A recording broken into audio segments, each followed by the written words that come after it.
আসসালামু আলাইকুম এভরিওয়ান, কেমন আছেন সবাই? আশা করি ভালো আছেন। দোহা টেকনোলজির পক্ষ থেকে আপনাদেরকে ওয়েলকাম। তো আপনারা কিভাবে এসএসসি কিংবা এইচএসসি পরীক্ষার রেজাল্ট দেখবেন? আপনার হাতে থাকা মোবাইল ফোন দিয়ে আপনি এসএসসি এইচএসসি রেজাল্ট দেখুন মার্কশিট সহকারে। তো আপনার মার্কশিট সহকারে আপনার রোল নাম্বার, রেজিস্ট্রেশন নাম্বার শুধু আপনার থেকে যোগ করতে হবে আপনার রেজাল্ট দেখার জন্য। আপনি যেই কোনো ইয়ারের হন না কেন, আপনার 5 বছর আগে এসএসসি দিয়েছেন, শুধু আপনার এক্সাম ইয়ারটা দিলেই আপনার রেজাল্ট এবং চলে আসবে।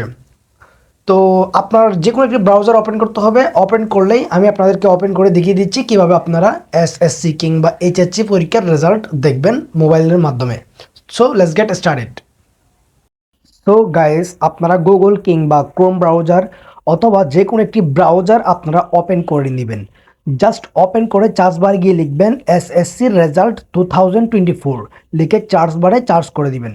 তো সার্চ করার পর ঠিক এরকম একটি ইন্টারফেস শো করবে আপনাদের সামনে, এডুকেশন বোর্ড রেজাল্ট। আপনারা এই এডুকেশন বোর্ড রেজাল্টে চলে যাবেন।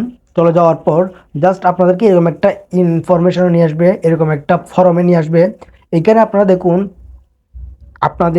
আপনারা কি এক্সাম দিচ্ছেন এটা দিবেন, এসএসসি কিংবা এইচএসসি। দ্বিতীয় নম্বরে রোল নাম্বার দিবেন, তৃতীয় নম্বরে রেজিস্ট্রেশন নাম্বার দিবেন, তারপরে ইয়ার দিবেন। তারপরে দেখেন লাস্ট গিয়ে রেজিস্ট্রেশনের পরে গিয়ে একটি যুগ রয়েছে, ওই যুগটা যত থাকে আপনাদের কাছে তত করে বসিয়ে দিবেন। তো আমি প্রথমে দিয়ে দিচ্ছি আমার এসএসসি। এসএসসি দিয়ে দিলাম, এসএসসি কিংবা দাখিল, মাদ্রাসায় হলে দাখিল আর স্কুলে হলে এসএসসি। তো দ্বিতীয় নাম্বার যে অপশনটি রয়েছে ওই অপশনটিতে আপনার ইয়ারটা দিয়ে দিবেন। আপনি যদি হন 20 সালের পরীক্ষার্থী 20 দিয়ে দিবেন। আমি যেহেতু 19-এর পরীক্ষার্থী ছিলাম তো আমি 19 সালটাই দিয়ে দিলাম। তো এখন আপনারা বুক সিলেক্ট করবেন। তো আমি সাধারণত মাদ্রাসা বুট থেকে এসএসসি পরীক্ষা দিয়েছিলাম। জাস্ট এখন আমি এখানে মাদ্রাসা বুট সিলেক্ট করব। আপনারা চিটাগং, ঢাকা যে কোনো বুট সিলেক্ট করবেন। আপনারা আপনাদের মতো করে বুট সিলেক্ট করে নেবেন, অর্থাৎ আপনারা যেই বোর্ড থেকে আপনারা পরীক্ষার্থী ছিলেন। তো এখন এখানে রোল নাম্বার দিবেন। রোল নাম্বারটা দেওয়ার পর আমি আমার রোল নাম্বারটা দিয়ে দিচ্ছি, প্রাইভেসির কারণে একটু হাইড করে রাখলাম। তো এরপর রেজিস্ট্রেশন নাম্বারটা দিয়ে দিলাম। তো রোল নাম্বার, রেজিস্ট্রেশন নাম্বার দেওয়ার পর একদম নিচে যে অপশন রয়েছে দেখুন, আমি একটু রেজিস্ট্রেশন নাম্বারটা দিচ্ছি, একটু ওয়েট করেন। তো রোল নাম্বার আর রেজিস্ট্রেশন নাম্বারটা একটু হাইড করে রাখলাম আর কি, তো নিজের একটু সেফটি পারপাসের জন্য। তো এখন এখানে দেখুন 9+5+14 = 14। তো আমি এই 14টা বসিয়ে এখন সাবমিট অপশনে ক্লিক করব।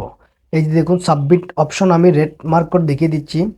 তো সাবমিট অপশনে ক্লিক করার সাথে সাথে দেখা যাচ্ছে আমাদের রেজাল্ট শিটটা সম্পূর্ণ আমাদের সামনে এসে গেছে। তো এখান থেকে আপনারা চাইলে ডাউনলোড করে নিতে পারেন কিংবা স্ক্রিনশট মেরে নিতে পারেন। সো ভিডিওটি ভালো লাগলে অবশ্যই লাইক কমেন্ট করবেন এবং চ্যানেলটি সাবস্ক্রাইব করে পাশে থাকবেন। ধন্যবাদ। আসসালামু আলাইকুম।